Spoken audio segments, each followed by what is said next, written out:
उसके हाथों पर दे दिया। किसके? भीष्म जी के हाथों पे दे दिया कि महाराज ये लो तुम्हारी माँ और इस बेटी को मेरी अपने पिता को समर्पित करो। भीष्म वो देवव्रत बेटा अपनी माँ के साथ हस्तिनापुर में गया। पिताजी ने देखे होंगे बेटा, वो भी निषाद की बेटी के साथ आ रहा था। पिता के मन में जलन हो रही है। देखा ओहो मैं लगूं कि जो मेरी पसंद है हम मेरे बेटा ले ला घर भी ले ऐसा मन में सोच रहा है राजा केवल। कहा नहीं सोच रहा है, जिद हो रही है। सामने पर लाया लेकिन पिता के चरणों में प्रणाम किया और कहा पिताजी ये लो तुम्हारी अमानत।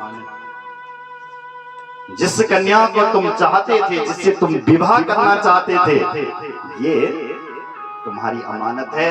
मैं अपनी माँ को ले आया हूँ। जब ये बात कही बोले बेटा ये तुमने क्या कर दिया? निषाद राज ने अपनी बेटी मेरे लिए कैसे दे दी? उसने तो प्रतिज्ञा की थी कि मेरे घर में बेटा है और वो राजा नहीं बनेगा, मेरी बेटी का पुत्र राजा बनेगा। बोले पिताजी मैंने प्रतिज्ञा भी कर दी। उसी निषाद राज के सामने मैंने प्रतिज्ञा की कि मैं कभी विवाह नहीं करूंगा और ना ही कभी राजा बनूंगा। तुम्हारी बेटी का जो बेटा होगा वही राजा बनेगा। ये प्रतिज्ञा कर दी पिताजी। शांतनु राजा थोड़ा दुखी हुआ और बोल पड़ा बेटा मैंने सुना है कि पुत्र के बिना गति नहीं होती, तब तेरी गति कैसी होती? तब बोला वो भीष्म क्या बोला? बोले पिताजी मुझे ऐसी सस्ती मुक्ति नहीं चाहिए जो बेटे के हाथों से हो। मुझे ऐसी सस्ती मुक्ति नहीं चाहिए जो बेटे के हाथों से हो। मैं भीष्म अपने सत्कर्मों के द्वारा, अपने पूजा पाठ के द्वारा हे पिताजी अपनी मुक्ति के दरवाजे स्वयं खोलूंगा। मुझे किसी बेटे की जरूरत नहीं है। जब पिताजी के सामने जब ये बात बोली पिता प्रसन्न हुआ और बोल पड़ा बेटा यदि तुमने एक प्रतिज्ञा कर दी तो अब मैं तुम्हें वरदान देता हूँ कि जाओ, जब तक तुम नहीं चाहोगे तब तक तुम्हारे पास मौत भी प्रकट नहीं होगी। जिस दिन तुम चाहोगे उसी दिन तुम्हारी मौत होगी। इच्छा मृत्यु का वरदान पिता ने दे दिया है। बोल भक्तवत्सल भगवान की इसलिए पितामह भीष्म इच्छा मृत्यु का वरदान था। उसके पिता ने कहा कि मेरे बेटे ने मेरे लिए इतना बड़ा त्याग दिया तो वरदान दे दिया, जब तक तू नहीं जाएगा तब तक तेरी मौत नहीं। समय बीता, राजा शांतनु उस सत्यवती व्यास जी की जो माता जी थी उसके साथ रहने लगे। समय बीता और शांतनु राजा के सत्यवती के गर्भ से 2 पुत्र हुए जिनका नाम था चित्रांगद और दूसरे का नाम था विचित्रवीर्य। ये दोनों ही उस मत्स्यगंधा की बेटी के गर्भ से 2 बच्चों ने जन्म दिया। उनको राजगद्दी पर बिठवाया। समय चला कि महाराज शांतनु राजा की मौत हो गई। अपनी माँ की रक्षा बेटा करता है। एक दिन बेटा से उसकी माँ बोली सत्यवती बेटा क्यों ना तुम अपने भाइयों का ब्याह करा दो कहीं, क्योंकि बस की नहीं किया फूटे वियोग फजला तो यूं को वियोग करा। पिताजी की तो मौत हो गई। अब जो बड़ा भाई है वही उन दोनों का ब्याह करने लगा। काशी नरेश की 2 बेटी थी जिसका नाम था अंबा और दूसरी का नाम था अंबिका। उन दोनों का विवाह इनके साथ करवा दिया, चित्रांगद और विचित्रवीर्य। उनकी एक दासी थी उसको भी ले आया। लोगों ने झगड़ा किया, वहां बड़े बड़े राजा भी आए थे, साल पितामह भीष्म ने क्रोध की अग्नि को प्रकट किया। कोई राजा उनके सामने टिक नहीं पाया और दोनों का ब्याह कर दिया। समय ये हुआ कि राजाओं में युद्ध बंधु। बोलो जय सिया राम। तो महाराज हस्तिनापुर में आक्रमण हो गया एक बार। लड़ने के लिए गए हस्तिनापुर के राजा चित्रांगद और विचित्रवीर्य। अभी थे किसी राजा के पुत्र तो थे नहीं, ये तो एक दासी के पुत्र थे।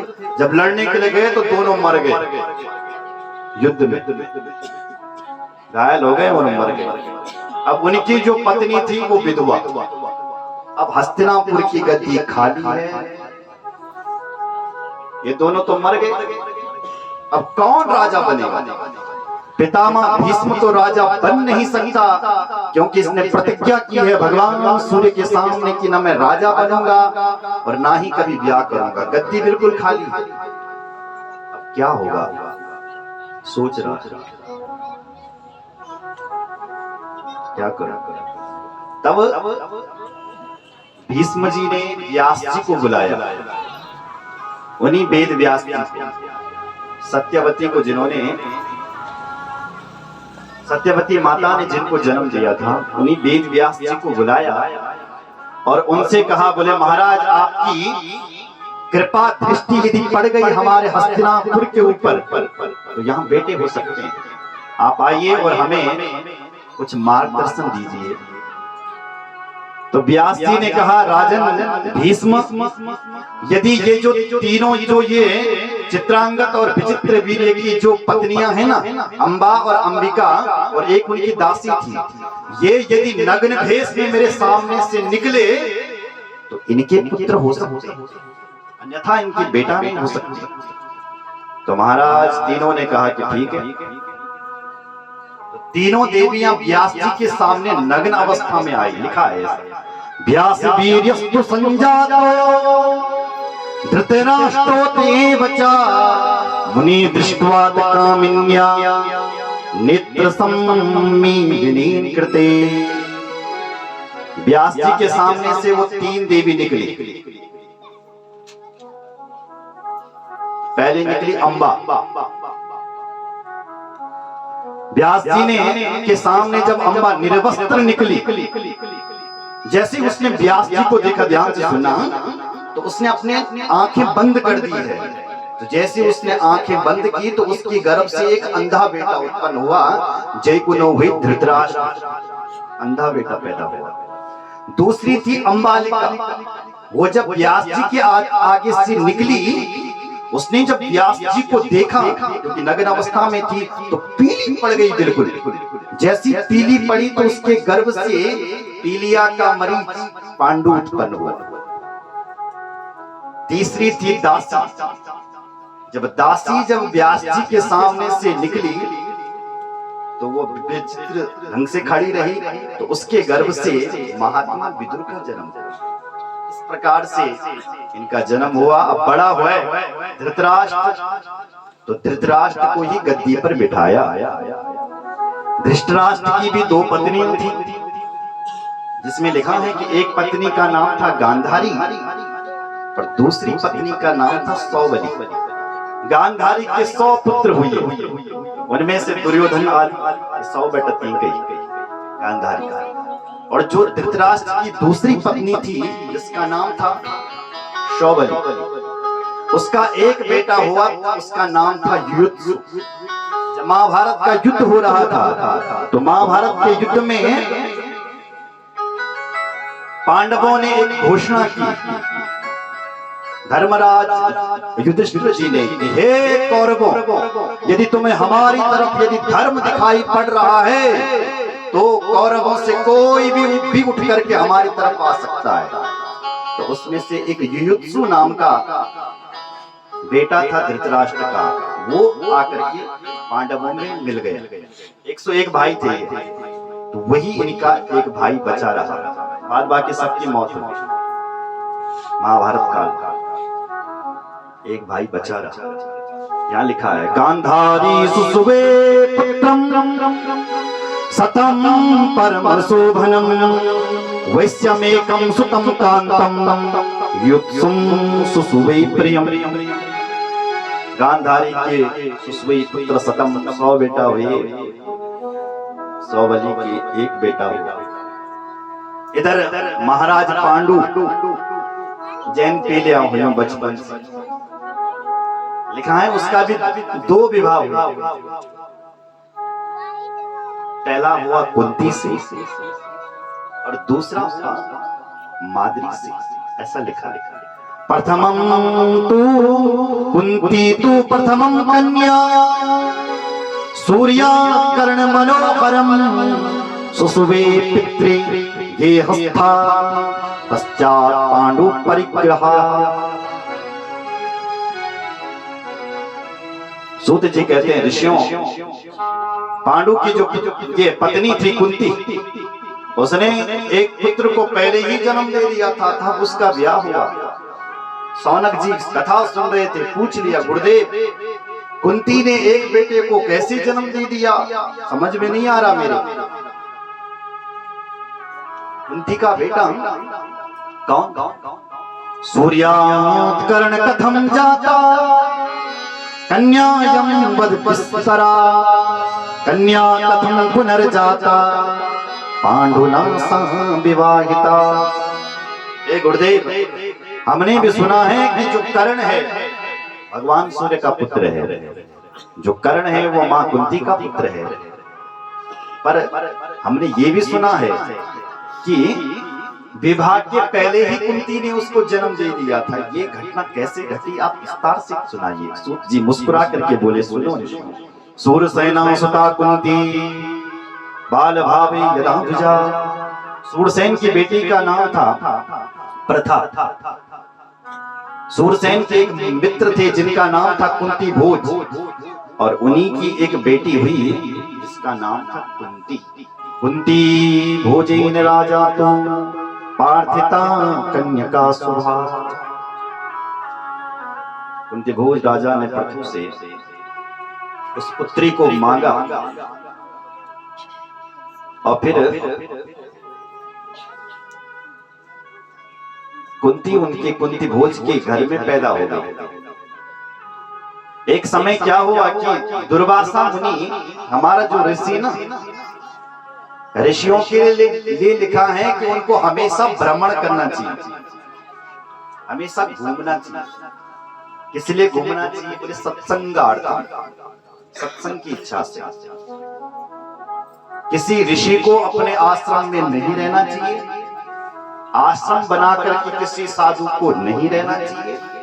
केवल साधु को 4 महीने तक अपने आश्रम में रहना चाहिए। शास्त्रों में लिखा है चतुर्मास, आषाढ़, श्रावण, भाद्र और अश्विन, 4 महीनों को, इन महीनों को चतुर्मास कहते हैं, क्योंकि इन चतुर्मासों में बरखा बहुत होती है, बारिश बहुत होती है, गधेरे आ जाते हैं, रास्ते बंद हो जाते हैं। इसलिए महात्माओं को चाहिए कि 4 महीनों तक वो अपने आश्रमों में रहे या किसी के घर पे रहे, अन्यथा उन्हें विचरण करना चाहिए। ऐसी दुर्वासा आदि ऋषि पूर्व काल में विचरण किया करते थे।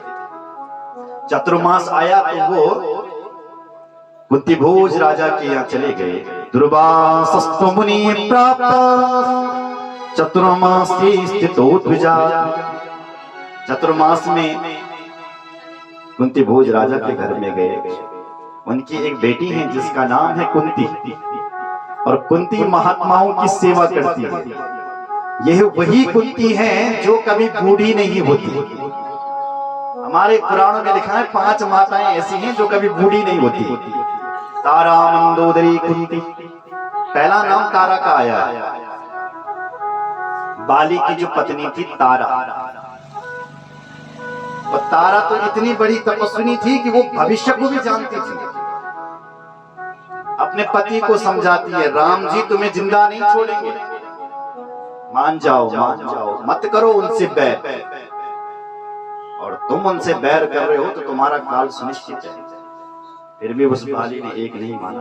तारा बड़ी तपस्विनी। दूसरा लिखा है मंदोदरी, रावण की पत्नी। तीसरी है कुंती, चौथी है अहिल्या, और 5वीं है द्रौपदी। ये देवियां ऐसी हैं कि कभी बूढ़ी नहीं होती है, और ये बड़ी पतिव्रता है। जो माताएं इनका स्मरण करती है हमेशा पतिव्रता बनी हुई रहती है। बोल भक्त वत्सल भगवान की जय। परिचर्य कृता कुंत्या मुनिस्तोषं जगामः। कुंती दुर्वासा मुनि की सेवा करने लगी, बहुत प्यार से सेवा करती है। दुर्वासा जी की सेवा 4 महीनों तक करी और फिर दुर्वासा ऋषि ने कुंती को एक मंत्र दे दिया। उस मंत्र का नाम था कामद। जो कामना करो सो प्रकट हो जाता है। कामद मंत्र था उसका नाम। वो मंत्र कुंती को दे ददो मंत्रम शुभम तस्य येन भूतां सुरः स्वयं समायाति तथा कामं पूर्णयिष्यन्ति वाञ्छितम्। मंत्र नहीं बताया गया यार, वो मंत्र कौन सा है। और हमारे ऋषि मुनियों ने कहा है कि गुरु के मुख से जो आप मंत्र लेते हैं उसी मंत्र को ही कामद मंत्र कहा जाता है। गुरु के मुख से जो आपको मंत्र मिला है वही ये मंत्र है। वही मंत्र वो काम करता है जो आप सोचोगे, जो आप करोगे। गुरु मुख से यदि आपने गुरु मुख से यदि आपने कोई मंत्र ले रखा है वो वही कामद मंत्र होता है। कह दिया बेटी तो ये मंत्र से जो मांगे ना ट्रेन मिल जाए। और दुर्वासा जी चले गए। समय बीता। एक दिन कुंती माता ने उस मंत्र की परीक्षा ली। यार गुरु जी को बोले तो कुछ भी मांगे तो मंत्र पढ़े और सब मिल जाए। क्या ये मंत्र काम करता होगा, ऐसा सोच रही थी। धूप पे बैठी हुई थी भार और सोच रही थी कि ये मंत्र काम करेगा। बोले आज परीक्षा लेती है। तो भगवान सूर्य की ओर देखा और सूर्य उस मंत्र को पढ़ा और सूर्य की ओर देखा कि मैं सूर्य भगवान को अपने सामने देखना चाहती हूँ। कैसे होंगे वो सूर्य, यहाँ से तो गोल मटोल दिखते है उनका रक्त वर्ण, सामने देखते। तो मंडलान मानुषं रूपम कृत्वा सर्वातिपेस्तलम अवताराकाशा समीपे तत्र मंदिरे। गजब हो गया। मंडलान मानुषं रूपम, भगवान सूर्य का स्मरण करते ही और मंत्र बोलते ही कुंती माता के सामने अवतारा सदाकाशात् समीपे तत्र मंदिरे, भगवान सूर्य प्रकट हो गए। मंदिर यानी घर में। सूर्य भगवान ने कहा देवी मेरा क्यों स्मरण किया तुमने, बताओ। बोले महाराज देखना चाहती थी, अब मैंने आपको देख लिया। अपने गुरु के मंत्र की परीक्षा लेना चाहती थी, मेरी परीक्षा पूरी हो गई, अब आप चले जाओ। भगवान सूर्य ने कहा मैं ऐसे नहीं जाऊंगा, पहले तो मुझे बुलाया क्यों, और यदि मुझे बुलाया है तो मैं बिना दिए कुछ नहीं मानूंगा। कृतांजलि स्थिता सूर्यम बभासी चारुलोचना सुप्रीता दर्शने नाध्या